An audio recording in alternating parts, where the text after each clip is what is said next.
16 mars 2009, expérience 174, la fin du guerrier. En ce moment, le gros travail de nettoyage sur la planète a des effets importants et entre autres sur les puissants égrégores qui dirigent la planète. À ne pas confondre avec les dieux.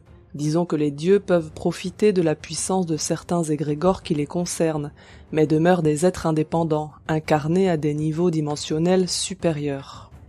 Il faut bien comprendre que les endormis dans la matière ne prennent souvent aucune décision et ont peu d'accès, voire aucun, à leur esprit divin. En fait, la connexion en haut est interceptée pour plein de raisons, souvent liées à l'éducation, et ils sont soumis à plein d'influences. Des mouvements de pensée qui leur farcissent la tête avec un babillage incessant, les égrégores. Le peu d'informations divines qui arrivent en bas est donc fortement déformé et détourné.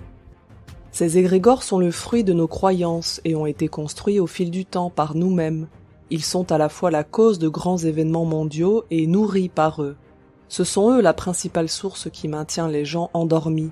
Ils nous font tourner dans un cycle sans fin où ils justifient leur propre existence en nous forçant à reproduire indéfiniment les mêmes événements, principalement en stimulant nos peurs. Ces égrégores sont en train d'être dissous par le nettoyage important que subit la planète et l'élévation de la fréquence énergétique actuelle. Ce faisant, leurs influences se sentent de moins en moins et, par-ci par-là, on voit les gens accéder de plus en plus à leur connexion en haut.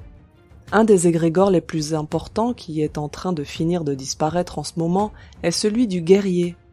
Celui-ci nous a énormément influencés et commence vraiment son chant du cygne. Il est très important pour chacun de le lâcher parce qu'il nous influence tous, plus ou moins fortement, suivant notre histoire et celle de notre famille. Comment il fonctionne ?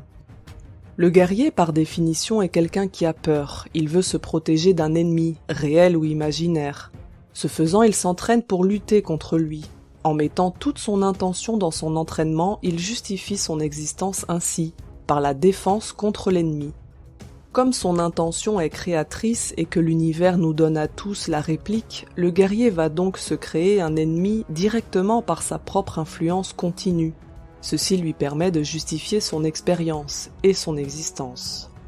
Un guerrier n'a aucune raison d'exister dans un monde de paix. Il faut donc qu'il crée un monde qui n'est pas en paix. Un guérisseur est un guerrier de la santé. Il identifie un truc anormal, une maladie. Tout le monde a très peur d'être victime d'une maladie. Le truc qui vient d'on ne sait où, frapper n'importe qui, n'importe quand, et donc il faut le protéger. Ce faisant, il va lutter contre un ennemi, et il va, par sa propre intention, créer l'ennemi qui lui donne la réplique. Après tout, il crée plein de structures, plein de vaccins, il faut bien qu'ils servent, non ? Et les maladies sont créées en réponse à sa demande. C'est un peu le pompier pyromane au final. Le plus gros truc que cet égrégore aime, c'est le syndrome de sauveur du monde. Le Bruce Willis qui vient sauver la planète du météorite ou Dieu seul sait quelle catastrophe. Ce faisant, le sauveur est directement créateur de la catastrophe pour pouvoir nous sauver. Quand on a compris les règles de fonctionnement de l'univers, on comprend un peu mieux l'état de notre société. Ces égrégores étant en train de lâcher, il est extrêmement important que chacun fasse le ménage chez lui. En ce moment, une bonne part risque de se vider dans la matière en provoquant différents conflits. À chacun de choisir de ne plus être soumis à leur influence en conscience. Les égrégores utilisent nos peurs pour justifier l'existence du guerrier. Ce faisant, ils créent le conflit dont ils se nourrissent et recommencent indéfiniment en nous maintenant dans un cycle. Quantité d'égrégores sont en train d'être nettoyés et vont l'être encore plus au fil du temps. Plus le nettoyage avance, plus les gens se reconnecteront naturellement en haut, puisqu'il y aura de moins en moins d'obstacles et plus nous retrouverons tous naturellement l'unité sans effort. Juste du lâcher-prise sur l'ancien. PS, on me fait travailler à me libérer de cette influence en ce moment et j'en profite pour écrire dessus. PPS, le positionnement de guérisseur est problématique et doit être revu en une intention plus neutre. C'est un sujet important parce qu'en ce moment, tous ceux qui communiquent avec leur part plus élevée sont sollicités pour utiliser leurs différentes connexions et intentions pour aider les autres. Mais il s'agit simplement d'un processus d'entraide à l'éveil. Et il est important de ne pas se positionner en guerrier, mais bien comme étant en train d'appliquer les consignes de l'univers par l'intermédiaire de notre connexion en haut. Pour ça, il faut bien écouter et ne faire que ce qui est judicieux. J'en reparlerai quand les choses auront bougé à ce niveau. 17 mars 2009, expérience 175, fleur du bush. Lors de mon dernier rendez-vous avec la magnétiseuse, nous avons évoqué les différents problèmes liés aux modifications énergétiques actuelles. Elle m'a donné le numéro d'une de ses collègues qui fait des mélanges de fleurs du bush qui sont assez efficaces pour faciliter le boulot de nettoyage actuel apparemment. Le concept est le même que pour elle. On appelle, suivant notre histoire et notre but, la personne fait un point, effectue un mélange de différentes essences de fleurs qu'elle envoie par la poste. C'est sur don également et il s'agit d'un échange comme avec la magnétiseuse. Ma patronne a essayé et le résultat a, semble-t-il, été très concluant. Du coup, j'ai également pris rendez-vous. Le jour même, alors que je rentre chez moi et que je m'apprête à l'appeler, je sens une angoisse pas possible remonter et mes perceptions énergétiques se mettent à sauter dans tous les sens. En ce moment, je ne fais même plus attention tellement ça arrive souvent. En fait, le stress fait péter mon enracinement et du coup, il brouille mes perceptions pour ne pas que je perde pied. Assez sympa, non ? Il me remonte à nouveau cette rancœur pas possible et différents autres problèmes assez durs à gérer sur le coup. Quand je demande ce qu'il se passe, ils ne veulent pas me répondre. Je déteste ça, mais c'est rare qu'ils me disent de laisser courir dans ce genre de cas.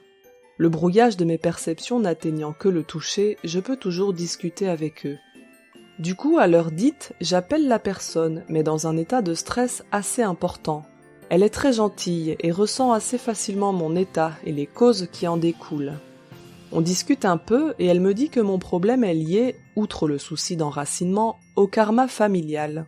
En fait, elle a raison, j'ai beaucoup travaillé mon karma personnel qui était très très lourd, mais je ne me suis jamais attaquée au karma familial.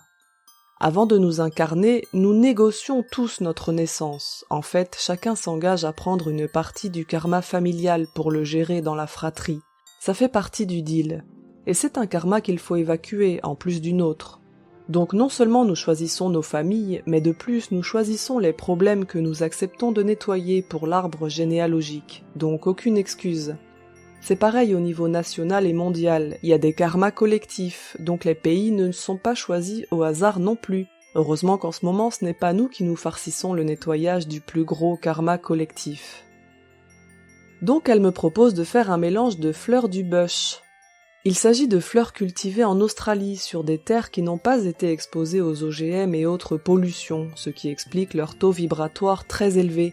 Comme le niveau vibratoire a beaucoup monté, c'est mieux que les fleurs de bac, qui vibrent moins haut, et ça permet de faire un travail de nettoyage du karma et de l'émotionnel plus en profondeur. L'expérience montre que ça marche très bien pour l'instant. Bonjour ce que ça fait remonter comme souvenir inconscient, mais c'est gérable. Je suis dans un tel état que je m'excuse en lui expliquant ce qui arrive. Elle me dit que c'est logique, parce que c'est révélé exprès pour lui montrer les problèmes à traiter, ce que mes sources confirment.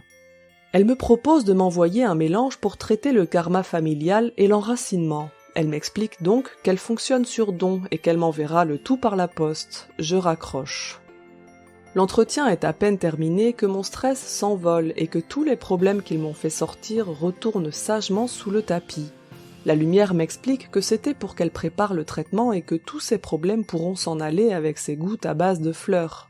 En fait, je n'ai pas trop pris de karma familial. 10 jours de traitement devraient suffire d'après mes sources. Faut dire que j'avais déjà tellement de karma perso que j'ai dû négocier sec. Apparemment, j'ai un peu besoin d'aide pour évacuer cette partie. Quelques jours après, j'ai reçu le fameux traitement dans un flacon. Il faut mettre quelques gouttes sous la langue et laisser faire.